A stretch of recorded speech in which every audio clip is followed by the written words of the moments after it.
What if the breakthrough you've been praying about has actually already arrived, but you're just too comfortable to see it? In today's podcast, we're talking about God's provision. We're talking about how He always makes a way out, how He always provides a substitute, a solution, or an exit. But more times than not, often enough, it's not God who's delayed. He's never delayed. It's us. And we'll unpack why we miss our ram in the bush, why we miss our ram in the bush, and how comfort can actually be a curse, and how to let pain grow you instead of paralyze you. So, in this podcast, my goal is to help you move from spiritual stagnation to revelation, to see what God's already provided, and shift your posture from survivor to surrender. What I've discovered in my life is that when God shows up, oftentimes it's not a big, loud boom, like He doesn't bust through the door and say, "Hey, God's here." It's often very, very subtle. And so, if that's true, and it's certainly true in my experience, then the problem becomes if there's too much noise and distraction around us, then we're not sensitive to His presence. We're not sensitive to Him actually being in the midst of our circumstances. Right now, we're talking about, when we're in trouble or when there's calamity or conflict, but He's always present. Or when He's present, if we're not sensitive enough, our senses, then we're going to miss it. And we're going to assume that because He didn't come in, loud and rambunctious, or if the sign didn't look like the one we prayed for exactly, then He must not be here. He must not be in the midst. And that's just not true. And we often overlook the ram, the proverbial ram, because we're focused more on our pain and our preferences. We're focused more on our pain and or our preferences. It's just like I mentioned, if you pray for a solution to something, or you pray for a quote unquote sign from God, and you don't see that particular solution and or sign, then you might mistake that for He's not listening, He's not here, He's not in the midst of this scenario with me. And that's, again, it's just not true. So our we have to get over our pain and our preferences. Our pain and our preferences place God in a box, and you should not ever attempt to place God in a box, because your vision, your world is small, it's tiny, and you serve a big God. So there's absolutely no way for you to be successful by placing God in a small box that you can envision. So remove your preferences, deal with your pain so that you can see Him clearly in your situation. But in reality, even when we see the ram, even when we see the solution, there's another problem. We don't always want that solution. So let's be real about it. Let's be real for a second. The reality is, some of us aren't really trapped. We're just cozy. We like where we are. We like what we're doing. And that's a difficult topic to discuss with most broken people, because most people have not gotten to a place where they can recognize that part of the reason, whatever percentage, be it small, medium, or large, part of the reason why I'm in this scenario is because I actually like and enjoy where I am, what I'm doing. When you can get to a place where you can actually admit that in my fleshly, sinful nature, I like this, I like them, I like there. And when you can get to that place and admit it, then that's more than half the battle, more than half the battle. And most of us, at a time or another, have been so comfortable with dysfunction. And when you get comfortable with dysfunction, it becomes your norm. Trying to break free from this culture of comfort and dysfunction is extremely difficult. I've seen it. I've been there. And so staying in that position, staying in that dysfunctional place because it's familiar and comfortable, is so much safer in our minds and our broken hearts than actually breaking free. So we get comfortable in dysfunction, comfortable in clutter, comfortable in chaos. And that's not where God is. God is not the author of confusion. Where there's confusion and chaos and conflict, that's not where you find God. And I'm not suggesting that he can't be in the midst of a storm. That's not what I'm suggesting. But if we are perpetuating a climate of dysfunction and chaos and confusion, then why would God want to be a part of that? He might be standing right outside of it, waiting for us to exit that chaotic scenario, opening the door saying, hey, I'm just right out here. You can come out whenever you want to. And so we're constantly at war between our flesh and our spirit. We're constantly in a battle between what feels right versus what we know is right deep down in our spirit. And we justify our behaviors. We justify throwing ourselves pity parties. We justify being the victim and staying in that victim mentality because it is our norm often. And we all want to be cozy. Our nature as human beings is to be comfortable.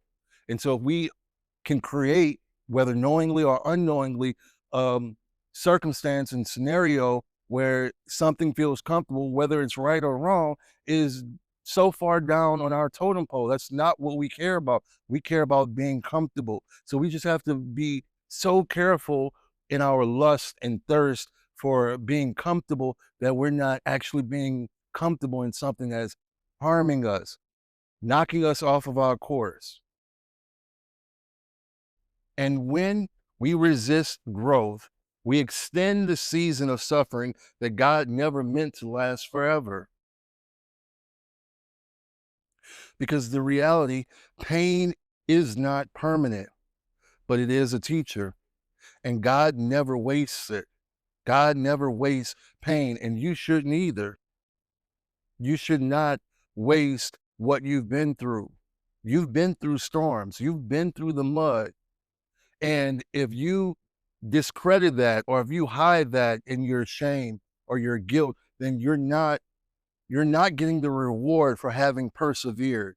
You're not getting the reward for having endured and making your way out of it. God always uses tragedy with intention. There's an appointed time and there's a divine purpose to it. You know, we can look at the story of Job.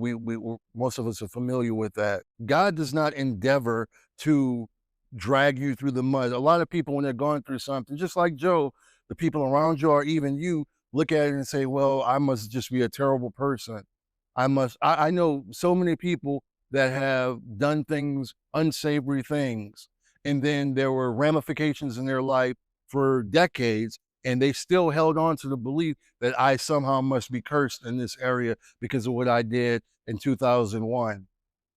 And I'm not God, so I'm not going to say what he is doing in your life or what he isn't doing in your life. But what I do know about God is that he loves you and he endeavors for you to live a life of abundance, free from dis-ease, free from trials and tribulations. So if there is a trial, tribulation, conflict, chaos in your life, it has an appointed time and a divine purpose. So the goal is not necessarily to just get out of every situation that we're uncomfortable with, but if we're uncomfortable in a situation, why is this happening in my life? What can I glean from this? What is this preparing me for? Those are the kind of questions we need to ask ourselves when we're in these types of chaotic conflicts, right? Or if we're not in a conflict or some confusing state, what can we do to prevent us from getting to that point? What can we do to prevent us from getting to that point? And you have to have enough discernment by walking with God, staying in his word, being sensitive to the Holy Spirit. You have to have enough discernment to know when it's time to move, grow, heal, or exit. That's what the That is what the conflict came to do. That's what the test. You can't ask and pray for more abundance without recognizing that to whom much is given, much is required. You can't pray for more patience and not understand that you're going to be sent something or someone more often that's going to test your patience. So when these conflicts come up in your life, the discerning spirit is asking these questions. Is this in my life to show me that it's time to move? Is this come in my life to show me that it's time for me to grow from where I am to where God is calling me to? Is this in my life to heal me some broken areas that I didn't know were broken? Is this happening in my life because it's time to get out? Ask yourself those questions. But the biggest question is, will you stay in despair or rise into destiny? Because asking yourself those questions and getting answers has nothing to do with what you're actually going to do. My father used to say, knowing something and doing something about it are two totally different things. So once you ask those questions and from a place of discernment and you receive answers to those questions, now what are you going to do? If you feel stuck right now, just know in your spirit and pray about it. God has already released the ram. God has already provided a substitute, a way out of whatever scenario you're involved in right now, whatever conflict or confusion may be in your life. God has already provided a ram tied up in the bush. This tragedy was not meant to take you out, but it was meant to wake you up. I had a heart attack in 2013. I'm losing track of how many years ago that was. 12 years ago, I think. And, you know, people often ask me about it and I talk about it in interviews and on the podcast and so forth. But that was probably the singular most significant event in my life that woke me up. And I've had many, and I've got a top three, but the heart attack is certainly in the top three. And most people, it may have killed them physically. Most people may have never recovered physically, financially, emotionally, mentally. But by the grace of God and by the grace of the people that He's placed around me and blessed me with in my life, I have been able to thrive physically, mentally, emotionally, financially since the heart attack. It gave me a new perspective on life. So rather than looking at it as, why did this happen to me? I'm grateful that it happened to me. It was good for me that I was afflicted because it woke me up. So now that you know that there is always a ram in the bush waiting to rescue you, waiting, let me rephrase that. There's a ram in the bush as a substitute so that you don't have to stay stuck. This calamity was not meant to destroy you. Now that you know that, it's time to shift your posture. It's time to stop asking God, will you move? It's time to stop questioning whether or not God is in your favor, whether God is working on your behalf. Stop questioning it.